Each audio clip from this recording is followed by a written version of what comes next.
అలాంటి ప్రవక్త ముహమ్మద్ సల్లల్లాహు అలైహి వసల్లం వారి కోసం ఆయన షీబి అబూ తాలిబ్ అప్పుడు వాళ్ళు చంపాలనుకున్నారు. ఆ సంగతి అబూ తాలిబ్కి తెలిసింది. ముహమ్మద్ సల్లల్లాహు అలైహి వసల్లం వారిని ఎలా వధిస్తారు అని చెప్పేసి, ఎందుకంటే వాళ్ళు కుట్రలు పన్నుతున్నారు. సత్యధర్మానికి వ్యతిరేకులు ప్రారంభ కాలం నుండి ఉన్నారు సోదరులారా. ప్రతి కాలంలో ఫిరౌన్ ఉంటాడు, ప్రతి కాలంలో హామాన్ ఉంటాడు, ప్రతి కాలంలో అబూ జహల్ ఉంటాడు. శత్రుత్వం. ఎందుకంటే ఇది మన పట్ల శత్రుత్వం కాదు, దైవ ధర్మం పట్ల శైతాను యొక్క శత్రుత్వం. యా బనీ ఆదమ లా యఫ్తినన్నకుము శైతాన్ కమా అఖ్రజ అబవైకుం మినల్ జన్నతి యన్జిఉ అన్హుమా లిబాసహుమా లియురియహుమా సవాతిహిమా. ఆదాము సంతానమా, ఆ శత్రువు మిమ్మల్ని చెరపకూడదు, వాడు మిమ్మల్ని మోసగించకూడదు. నిన్ను నమాజ్కు వెళ్ళొద్దంటాడు, నిన్ను ఉపవాసం ఉండకూడదంటాడు. ఏంట్రా అప్పుడే అయిపోయిందా? నువ్వు దిగిపోయావా? ఎన్ని అనుభవించాల్సింది ఉంది, లోకంలో ఎన్నున్నాయి, కోరికలు తీర్చుకోవాలి. నిన్ను మోసానికి గురి చేస్తున్నాడు, పాపానికి బలి చేస్తున్నాడు, ఆరని అగ్నికి ఆహుతి చేస్తాడు. మరి అంత సాదికని, అమానద్దారని ఎవరినైతే పిలిచారో ఆ ముహమ్మద్ సల్లల్లాహు అలైహి వసల్లం వారిని చంపడానికి ప్రయత్నం చేసినప్పుడు అబూ తాలిబ్ ప్రతిరోజు నిద్రపోయేటప్పుడు ఏం చెప్పేవాడో తెలుసా? నాయనా ముహమ్మద్, నువ్వు ఫలానా చోట పనుకో అని చెప్పేవాళ్ళు. అందరు నిద్రపోయిన తర్వాత తన సొంత కొడుకు అలీ రదియల్లాహు తఆలా అన్హు లేపి ముహమ్మద్ సల్లల్లాహు అలైహి వసల్లం వారి దగ్గరికి వెళ్ళి ముహమ్మద్ సల్లల్లాహు అలైహి వసల్లం పనుకున్న చోట అలీ రదియల్లాహు తఆలా అన్హుని పనుకోబెట్టి ముహమ్మద్ సల్లల్లాహు అలైహి వసల్లం వారిని అలీ రదియల్లాహు తఆలా అన్హు దగ్గర తీసుకొచ్చి పనుకోబెట్టారు. ఎందుకో తెలుసా? శత్రువులు ఒకవేళ వింటే వాళ్ళు నా కొడుకు అలీనైనా చంపాలి కానీ నా ముహమ్మద్కి ఏం కాకూడదు అని. తన సొంత కొడుకు కన్నా ఎక్కువగా ప్రేమించాడు. అలాంటి అబూ తాలిబ్ చనిపోయేటప్పుడు చివరి గడియలో ఉన్నప్పుడు ముహమ్మద్ సల్లల్లాహు అలైహి వసల్లం వారు ఆయన దగ్గర కూర్చొని ఏడుస్తున్నారు. బాబాయ్, ఒక్కసారి కలిమా చదువు అని. బాబాయ్, ఒక్కసారి నువ్వు కలిమా చదువు బాబాయ్. అబూ సుఫియాన్, అబూ అక్నస్, అబూ జహల్ అందరూ పెద్ద పెద్ద సర్దారులు ఉన్నారు అక్కడ. ఒరేయ్, అబూ తాలిబ్ కూడా తరతరాల నుంచి వస్తున్నటువంటి ఈ సిస్టమ్ కాదని ఇదిగో కొత్తగా వచ్చి వీళ్ళు చెబుతున్నారే. ఈరోజు కూడా అదే అంటున్నారు. ఏమయ్యా, ఊళ్ళో వాళ్ళందరూ పిచ్చోళ్ళ, మీకు ఒకళ్ళకే సత్యం తెలుసా?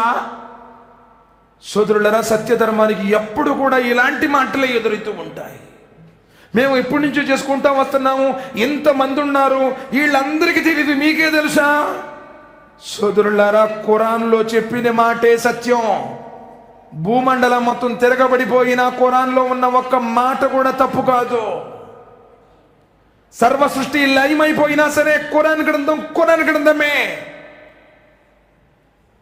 మరి ఆ సత్య ప్రవక్త ముహమ్మద్ సల్లల్లాహు అలైహి వసల్లం వారు చెప్పిన మాట విని ఆయన ఎక్కడ కలిమా చదువుతాడో అని చెప్పేసి అబూ సుఫియాన్, అబూ జహల్ అందరూ కూడా వచ్చారు.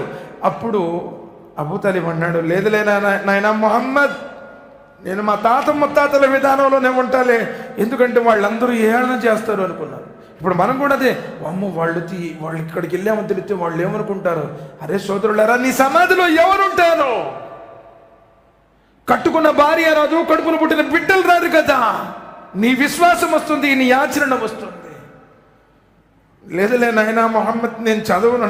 కాదు బాబాయ్, ఒక్కసారి నువ్వు కలిమా చదువు బాబాయ్, నా మాట విను బాబాయ్, నీ గురించి నేను అల్లా దగ్గర సిఫారసు చేస్తాను బాబాయ్. బాబాయ్, ఒక్కసారి కలిమా చదువు బాబాయ్ అని చెప్పేసి బ్రతిమలాడుతున్నారు. ఎవరు? ఇమాముల్ అంబియా, స్వర్గ నరకాలను కళ్ళతో చూసొచ్చిన ప్రవక్త, జీవజల అమృతమైనటువంటి కౌసర్ని పంచే ప్రవక్త, సిఫారసు చేసే ప్రవక్త, 1,24,000 మందికి ముందుండి నమాజు చేయించినటువంటి ఇమాముల్ అంబియా, ఆ ప్రవక్త బతిమలాడుతున్నారు. బాబాయ్, కల్మా చదువు బాబాయ్, నా మాటిని కల్మా చదువు బాబాయ్, కలిమా చదివితేనే స్వర్గం బాబాయ్, కలిమా చదివితే స్వర్గం తాళం చెవి నీ దగ్గర ఉంటుంది బాబాయ్, బాబాయ్ చదువు బాబాయ్ అని ఏడుస్తున్నారు. కానీ ఆయన ఎక్కడ చదవట్లా. అందరూ ఎగతాళి చేస్తారేమో, ఊళ్ళో ఏమనుకుంటారేమో. అప్పుడు ప్రవక్త ముహమ్మద్ సల్లల్లాహు అలైహి వసల్లం వారు బాబాయ్ చదువు అని చెప్పేసి బ్రతిమలాడుతుంటే సూరతుల్ కసస్ సూర నెంబర్ 28 వాక్య నెంబర్ 56, సూర నెంబర్ 28 వాక్య నెంబర్ 56, ఇన్నక లా తహ్దీ మన్ అహ్బబ్తా వలకిన్ అల్లాహ యహ్దీ మన్ యషాఉ వహువ ఆలం బిల్ ముహ్తదీన్ ఓ ప్రవక్త ముహమ్మద్ సల్లల్లాహు అలైహి వసల్లం, నువ్వు కోరుకున్న వాడికి హిదాయత్ ఇవ్వలేవు. బతిమలాడుతుంటాం భార్యని, కట్టుకున్న భార్య ఎక్కడ ఇది అగ్నికి కాలిపోతుందని. నేను విన్నండి, మీ ఇష్టం మీది, నీకు చేసుకో, నేను చేయనంటుంది. ఎవరు బాధ్యుడు? ఎవరు? అన్న తోపటు అని అన్న చెబుతున్నాం, తమ్ముడు చెబుతున్నాం, జన్మనిచ్చిన తల్లిదండ్రులు చెబుతున్నాం. హిదాయత్ ఇచ్చేవాడు పైవాడు నీ నా చేతుల్లో ఏమీ లేదు. బ్రతులాడుతూనే ఉన్నారు. చివరికి చదవల, అలానే చచ్చిపోయారు. సహబా రదియల్లాహు తఆలా అలైహి అజ్మঈన్ అడిగారు, మరి ఓ ప్రవక్త ముహమ్మద్ సల్లల్లాహు అలైహి వసల్లం, మీ బాబాయి ధర్మానికి ఇంత సేవ చేశాడు, మీకోసం అండగా ఉన్నాడు, మరి ఆయన ఎంతో మంచివారు కదా, మరి ఆయనకు స్వర్గమా నరకమా? నబీ సల్లల్లాహు అలైహి వసల్లం వారు అంటున్నారు, సహచరులారా, నా బాబాయి కూడా నరకవాసే, నా బాబాయి కూడా నరకవాసే. ఎందుకంటే కలిమా లేదు, కలిమా లేకుండానే చనిపోయారు. అయితే నా బాబాయికి ఈ సత్యధర్మానికి ఇంత సేవ చేశాడు కాబట్టి నరకంలో అందరికంటే చిన్న శిక్షను విధిస్తారు.